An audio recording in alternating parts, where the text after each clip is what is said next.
La estrategia del gobierno dominicano y de la Procuraduría General de la República ha sido exitosa. Aquí se habla poco del tema Odebrecht, pero aspectos o asuntos internacionales, sobre todo procedentes de algunos países de América Latina, como el caso del Perú, recuerdan siempre a los dominicanos que está pendiente una decisión en República Dominicana sobre los sobornos pagados por Odebrecht a funcionarios y políticos en la República Dominicana, que según la propia confesión de la compañía fueron 92 millones de dólares que se pagaron aquí en el país.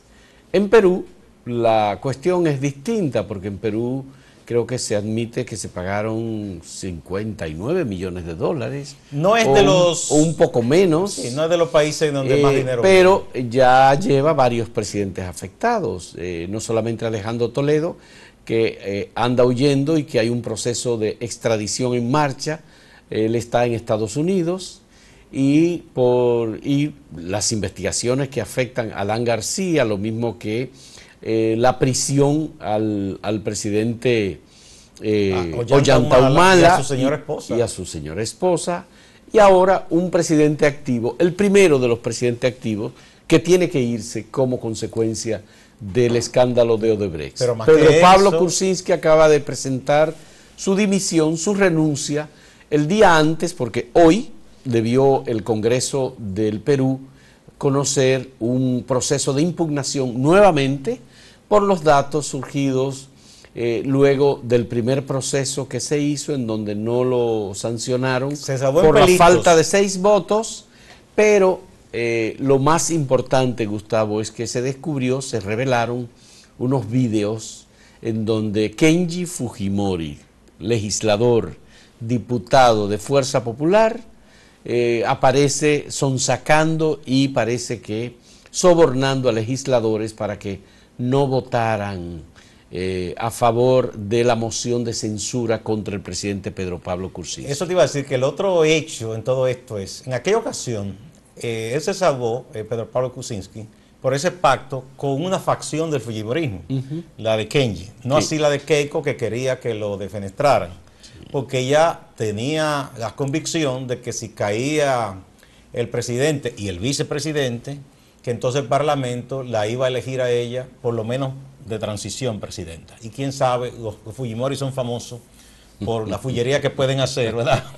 Para prolongarse en el poder. Entonces, ese clan de los Fujimori ha quedado muy embarrado. Digo, eso nació embarrado, porque hay gente que se hizo ilusiones con ese presidente, con el papá hace mucho, pero ese de que entró ahí se dio cuenta todo el mundo lo que iba a hacer, un dictador. Eliminó el Congreso, hizo de todo, y creó esa estructura tan corrupta y sanguinaria, ¿verdad? Sobre todo aquella estructura dirigida por Vladimiro Montesinos, que está preso, ¿no? Entonces, todo esto embarra a ese clan de los Fujimori. Entonces, ¿qué pasó?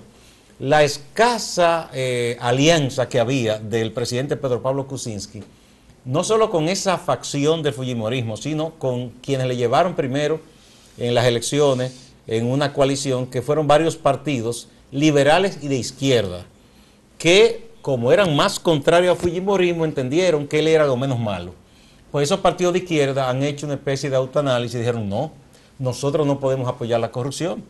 El pueblo de Perú ha estado en la calle contra eso, y la consigna es que se vayan todos. Entonces, eso habla muy bien del pueblo de Perú, que ha dicho no, todos tienen que irse. Y habla bien de la izquierda peruana, contrario a la de aquí, a la de Brasil y Venezuela, que en nombre de unas supuestas revoluciones y de supuestos líderes populares, apoyan cualquier vagabundería que hagan esos líderes, y todos dicen que es una conspiración de la derecha. Pues no, eso sí han dicho, no, hasta aquí llegamos. Bueno, mira, en Perú hay un Ministerio Público Independiente, Gustavo. Eso es lo primero, que ha sido fundamental en la investigación sobre los sobornos pagados por Odebrecht. En Perú ha habido una investigación del Ministerio Público, fueron a Brasil, los miembros del Ministerio Público del Perú interrogaron a Marcelo Odebrecht en la cárcel directamente donde se encuentra. Sí. De manera que, digo, donde se encontraba, porque ya fue puesto en libertad, es decir, él está en prisión domiciliaria. Que utilizaron la colaboración que ofreció el Ministerio Público de Brasil y la justicia de Brasil. Sí que lo utilizaron. Obviamente, pero obviamente el presidente peruano, Pedro Pablo Kuczynski, había tomado medidas drásticas contra la corrupción después de conocido el caso de Odebrecht. Y tomó medidas no solamente para evitar que cualquier funcionario público señalado por corrupción continuara ejerciendo su cargo. Es más, en el caso del Perú, el propio presidente Pedro Pablo Kuczynski tomó medidas para inhabilitar socialmente a cualquier funcionario de los que estaban señalados de por vida por casos de corrupción. O sea que él ya queda inhabilitado. Entonces, obviamente, es una situación verdaderamente paradójica.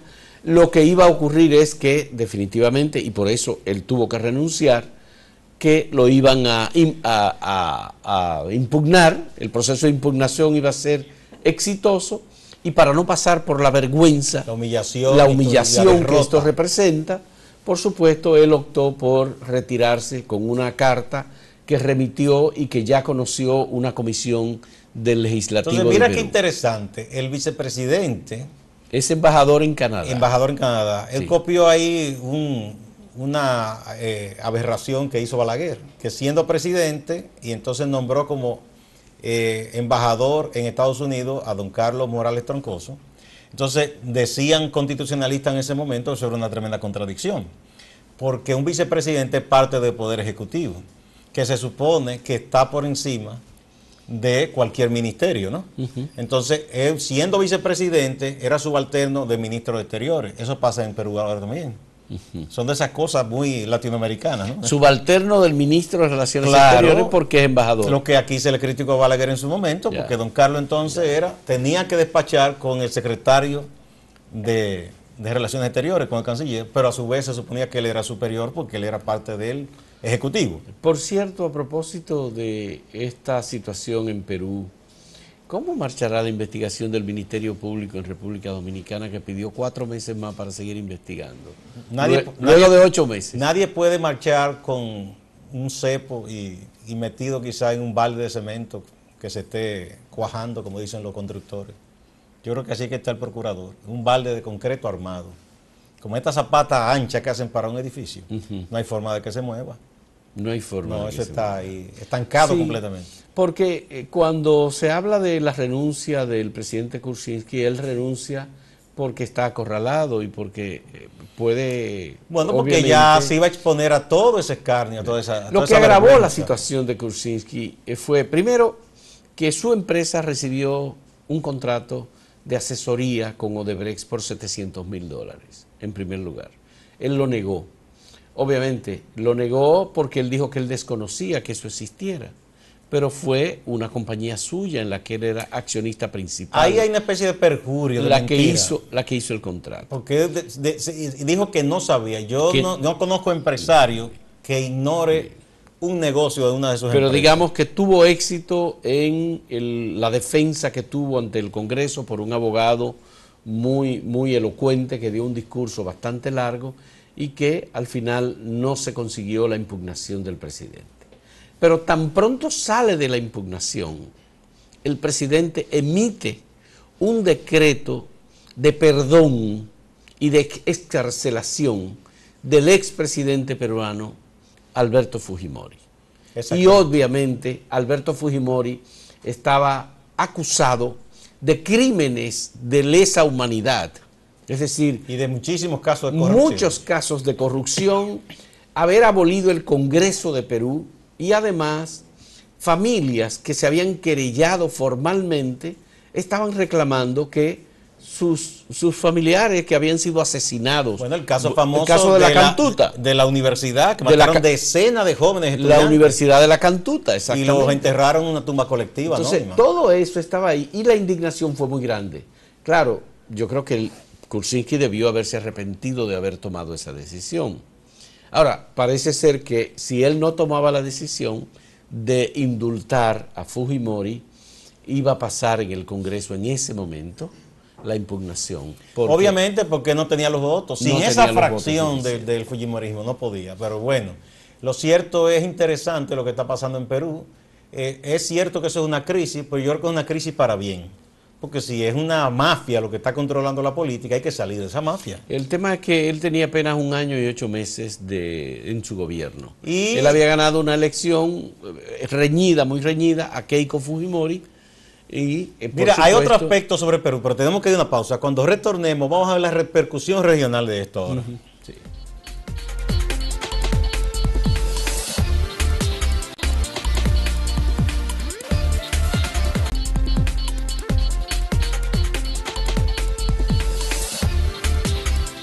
Bueno, el presidente Pedro Pablo Kuczynski de Perú ha pasado de héroe a villano.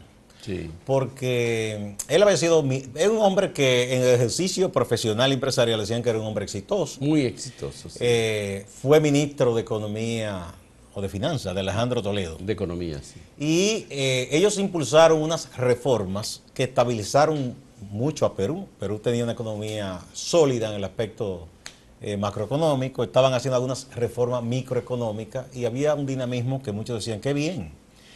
Él, para un poco tener apoyo internacional, sobre todo de Estados Unidos, buscó una reunión con Donald Trump.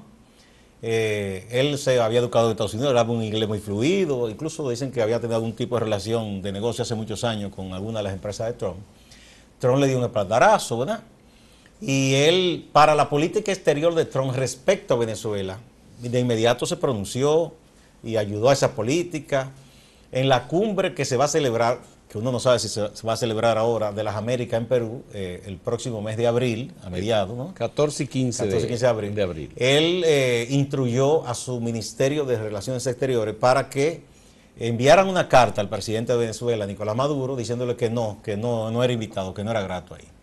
Y eso fue apoyado de inmediato por Trump, y eso, la división que hay en los gobiernos latinoamericanos, que uno está a favor y otro en contra de Venezuela. Bueno, y él estaba muy feliz con todo esto, ¿no? Ahora uno no sabe qué va a pasar. Primero que viene a la presidencia el vicepresidente con el que él tenía diferencias. Por eso lo mandó para Canadá. Lo segundo es que eso no se va a quedar ahí en su simple destitución. Él pudiera ir inclusive a un proceso. Y quién sabe si a la cárcel. Penal, porque sí, él es igual que los otros expresidentes. Ahora, nadie puede garantizarle nada. Esa cumbre ahora, el que no va a estar entonces es Kuczynski. Mire usted. Yo no sé si el vicepresidente echará atrás esa decisión y volverá a invitar a Maduro, o si esa cumbre se va a suspender. El caso es que hay otro escenario en ese ajedrez de esta región ahora mismo. Mira, ya Estados Unidos, Gustavo, había hecho todos sus cálculos con respecto a la cumbre de las Américas. Todos los presidentes, desde que se iniciaron estas cumbres con Bill Clinton, todos los presidentes de Estados Unidos, George Bush, Barack Obama, habían asistido a las cumbres.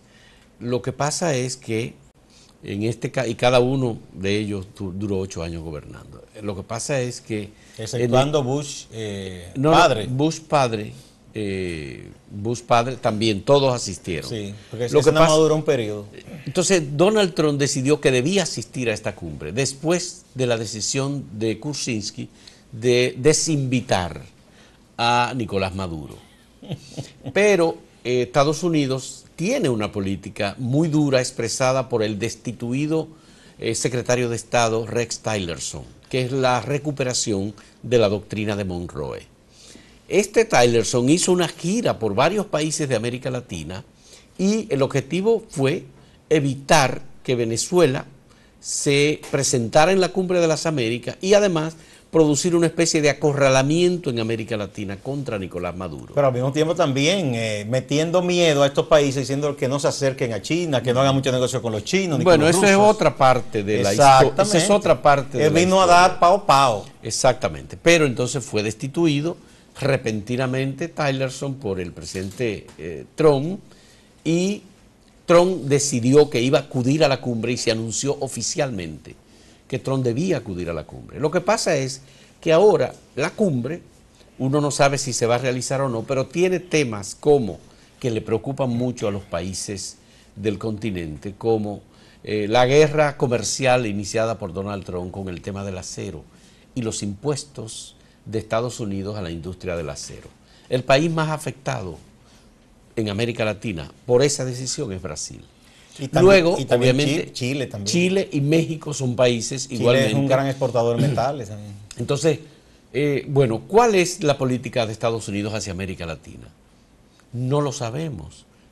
Donald Trump apoyó a Juan Orlando Hernández en Honduras. Que hizo un fraude descarado. Donald Trump tiene un criterio sobre algunos países latinoamericanos que son países shitholes, que le dicen. Hoyos de letrina. Hoyos de letrina. Perdóneme la expresión, hoyos de mierda fue que él dijo. Así mismo, literalmente. Pues, entonces, todo eso ha generado una preocupación muy grande. ¿Qué ocurre? Que Donald Trump es el presidente de Estados Unidos que tiene peor reconocimiento prácticamente en la historia de los países de América Latina. Pero en el mundo Barack Obama, no, pero Barack Obama tenía un reconocimiento de un 52 o un 53% en América Latina. Y eso que Obama no fue tan intenso en las relaciones con este, al contrario, al final hubo un deshielo con Cuba. Donald Trump no pasa, Gustavo, de un reconocimiento de un 15%. Y mucho es. En América Latina. Con lo irrespetuoso que ha sido ese señor. Bueno, entonces todo esto, la cumbre de América Latina, de la cumbre de las Américas, el tema principal que iba a tratar es democracia y corrupción. Ese es el tema de debate en la cumbre de las Américas. Democracia y corrupción. Obvio que el tema Odebrecht iba a ser un tema importante. Donald Trump, Estados Unidos, ellos han tomado algunas medidas. Hay que recordar la ley Magnitsky y la inclusión de Ángel Rondón de República Dominicana. Ahora incluyeron también a otro funcionario venezolano por el caso de Brecht en las últimas sanciones. Sí, pero el único incluido en los 13 iniciales fue una persona de República Dominicana Ángel Rondón, por el caso de Brecht. El único del caso de Brecht a nivel mundial incluido por Estados Unidos en sanciones fue ese. Obvio que Estados Unidos necesariamente va a tener que revisar sus decisiones, porque si sanciona a Ángel Rondón, tendrá que tomar en cuenta otro de los implicados en Brasil, otro de los implicados en Guatemala. En Perú. Incluyó uno de Guatemala, pero un diputado de Guatemala, pero no por el tema Odebrecht. No, fue un asunto electoral. Ya. Y el presidente del Tribunal Electoral de Nicaragua, por corrupción y por una cantidad de propiedades que tiene en muchísimos lugares. Pero ahí yo digo la incoherencia, porque debió tomar una medida similar en el caso de Honduras, y por el contrario le está apoyando. Él está apoyando a Juan Lo Orlando otro Hernández. es que internamente Estados Unidos tiene muchísimos problemas ahora. Entonces, nunca se había visto un presidente, eso parece un país del tercer mundo, pero de lo más atrasado, que el presidente está criticando a una institución que siempre ha sido muy respetada por el Ejecutivo de Estados Unidos, que es el FBI. Sí. Y ha cargado contra la CIA en un momento dado, cambió. Y este señor, que era el ministro de Estado, ¿no? De Secretario de Interior. Secretario de Estado. El que destituyó recientemente. Rex Tillerson. Ajá.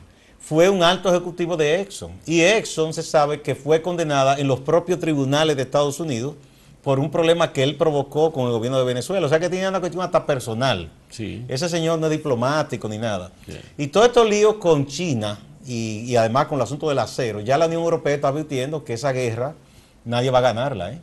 Porque y se complica más, Gustavo, por el conflicto con Facebook. Tú sabes que en todo esto, la investigación y la filtración de los 50 millones de personas que sus datos fueron utilizados, ya Facebook se ha admitido los errores que cometió.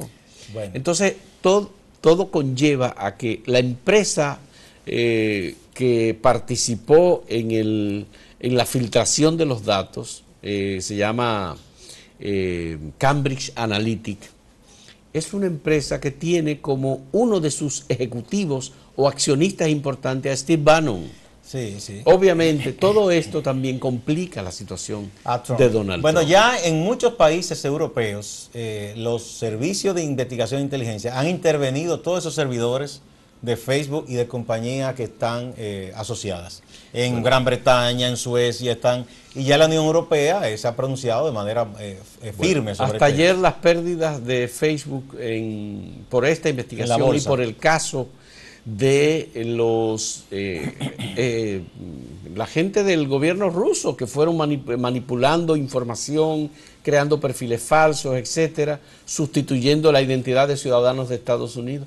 Ha perdido más de 50.000 millones de dólares en la bolsa. Yo no sé qué tanto fue el gobierno ruso o fue el gobierno ruso o una empresa rusa dirigida o a pedimento de gente dentro de Estados Unidos. Contratado por la campaña de Donald Trump. Porque eso contratado por la campaña. No fue que ellos de buena gente, vamos a ayudar a este, sí. No. Bueno, el caso Odebrecht va a seguir teniendo, señores, repercusiones muy importantes en los países de América Latina. Si la cumbre de las Américas se realiza, obvio que va a haber ahí un tema importante. Recuerdo que la anterior cumbre de las Américas se realizó en Panamá y Marcelo Odebrecht fue uno de los oradores con un tema importante que era sobre transparencia y el sector privado. Bueno, él sabe de eso, pero sabe lo contrario de eso. Él sí sabe lo contrario de la transparencia. Ya tú sabes. Son de las cosas que uno tiene que recordar porque de verdad que son insólitas, verdaderamente. Hacemos una pausa.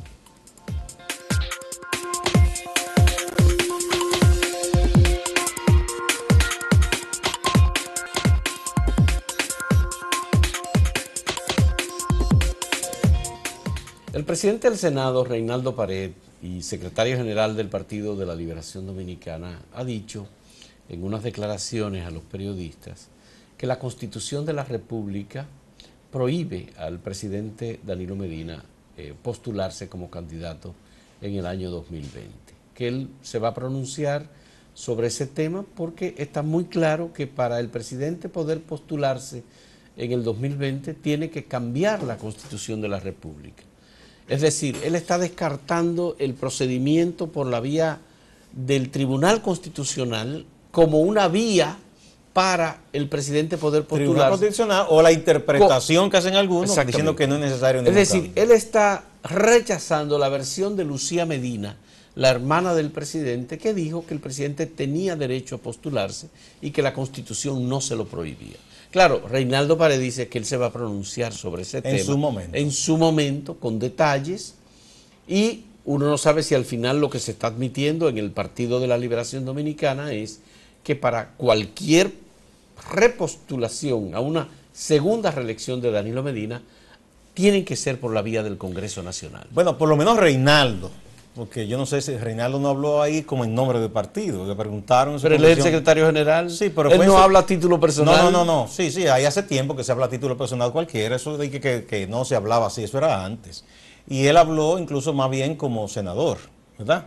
Los periodistas le preguntaron, sobre todo en un aspecto. Hubo uno de los periodistas que le dijo, pero doctor, usted tenía un proyecto político y otros más, pero todo el mundo como que se ha quedado, como dicen, rezagado en el lenguaje de los caballos, en la gatera. Nadie ha salido, están como a la espera, ¿verdad? Entonces él dijo, en su momento yo voy a hablar de eso, ¿no? Del asunto de la reelección, si es que va a haber reelección, si es que no, que en su momento se va a pronunciar. Recuerden que esa misma fue la expresión del presidente Danilo Medina 1 o 2 veces, porque él es un presidente parco en ese aspecto. Cuando con todos los aprestos, con miras a 2016, que iba gente y la llevaban al Congreso y donde quiera, y comenzó el movimiento Danilo 4 más, dijo, en su momento yo me voy a referir a eso. Mientras el expresidente Fernández decía que si los vientos, y en su momento, en el comité político, en esa reunión famosa de Juan Dolio, ahí él se refirió. Viene un ciclón y acabó con los vientos. Exactamente, el ciclón fue más que un ciclón batatero, que pudo más que el remolino de Lionel. Entonces, eso recuerda esa expresión. Sí. Hay otras cosas que en círculos de PLD se están discutiendo.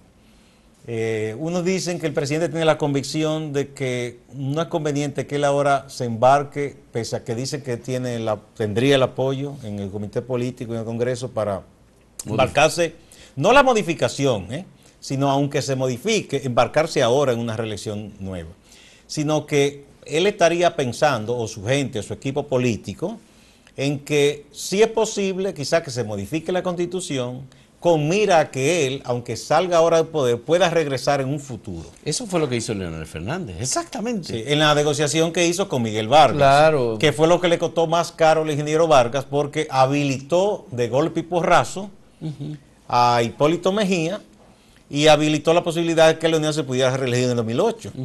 Que en ese momento mucha gente pensaba que tenía un perfil interesante, Miguel Vargas, porque tenía el control del PRD que estaba intacto, y Hipólito no podía presentarse, y Leonel tampoco podía volver. Bueno, Miguel Vargas fue candidato y sacó cerca del 40% de los votos. Sí, porque el PRD estaba intacto, claro. estaba en el 2008, sí. Así. Pero al habilitar con esa reforma la posibilidad de reelección de Leonel lo venció.